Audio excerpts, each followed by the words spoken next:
Empuraan cinema സംസ്ഥാനത്തെ ബിജെപിക്കുള്ളിൽ വലിയ വിവാദം സൃഷ്ടിച്ചിരിക്കുകയാണ്. സിനിമയെ സിനിമയായി കാണണമെന്ന് പറഞ്ഞ ബിജെപി സംസ്ഥാന ജനറൽ സെക്രട്ടറി എം.ടി. രമേശിനും എമ്പുരാൻ സിനിമ കാണുമെന്ന് പറഞ്ഞ കേന്ദ്രമന്ത്രി ജോർജ് കുര്യനും ഉൾപ്പെടെ എമ്പുരാൻ അനുകൂലികളായ ബിജെപി നേതാക്കൾക്കുമെതിരെ ശക്തമായ പ്രതിഷേധമാണ് സംഘപരിവാർ ഗ്രൂപ്പുകളിൽ ഉയർന്നിരിക്കുന്നത്.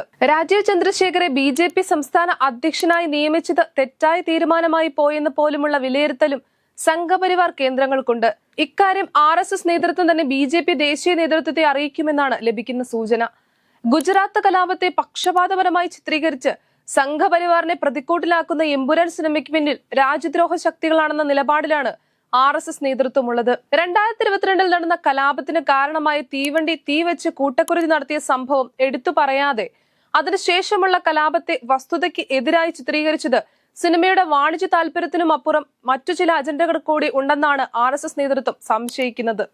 എമ്പുരാന് ഹിന്ദുവിരുദ്ധ അജണ്ടയാണെന്നും മോഹൻലാൽ ആരാധകരെ വഞ്ചിച്ചെന്നും തുടർന്നടിച്ച് RSSന്റെ ദേശീയ മുഖപത്രമായ ഓർഗനൈസർ തന്നെ രംഗത്ത് വന്നത് എമ്പുരാനെ വെള്ളപൂശി രംഗത്ത് വന്ന BJP നേതാക്കൾക്ക് വൻ തിരിച്ചടിയായി മാറിയിട്ടുണ്ട്.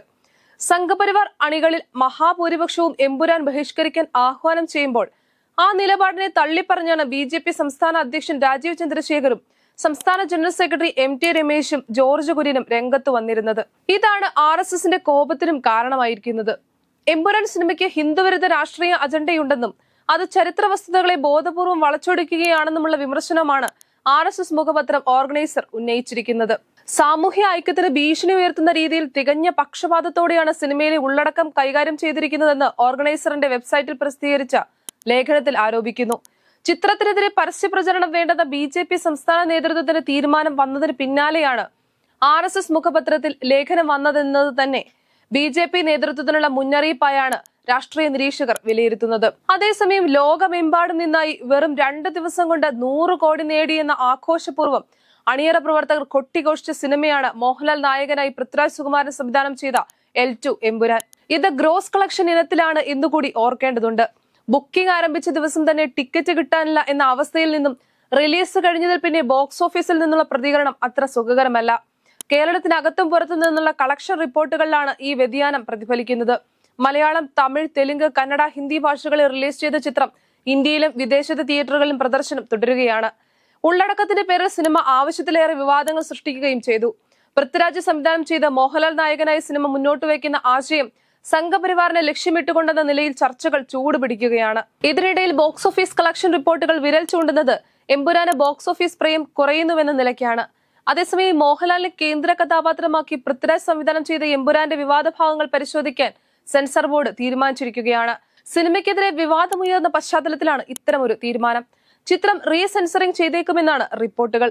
റീസെൻസറിംഗിന് വിധേയമാക്കിയാൽ വിവാദ ഭാഗങ്ങൾ നീക്കുമോ എന്ന ആശങ്ക ഉയർന്നിട്ടുണ്ട്. എന്നാൽ വലിയ മാറ്റങ്ങളില്ലാതെ സിനിമയുടെ സെൻസറിംഗ് എങ്ങനെ പൂർത്തിയാക്കി എന്നുള്ള അന്വേഷണം കേന്ദ്ര സർക്കാർ തന്നെ തുടങ്ങിയിരിക്കുന്നു എന്നാണ് സൂചന. പ്രശ്നങ്ങൾ വഷളാവുന്നതായി സൂചന ലഭിച്ചതോടെ ആന്റണി പെരുമ്പാവൂർ G. സുരേഷ് കുമാറിനെ സമീപിക്കുകയും ഈ പ്രശ്നത്തിൽ ഇടപെടൽ നടത്തണമെന്ന് അഭ്യർത്ഥിക്കുകയും ചെയ്യുകയായിരുന്നു എന്നാണ് സിനിമയുമായി അടുത്ത വൃത്തങ്ങൾ സൂചിപ്പിക്കുന്നത്.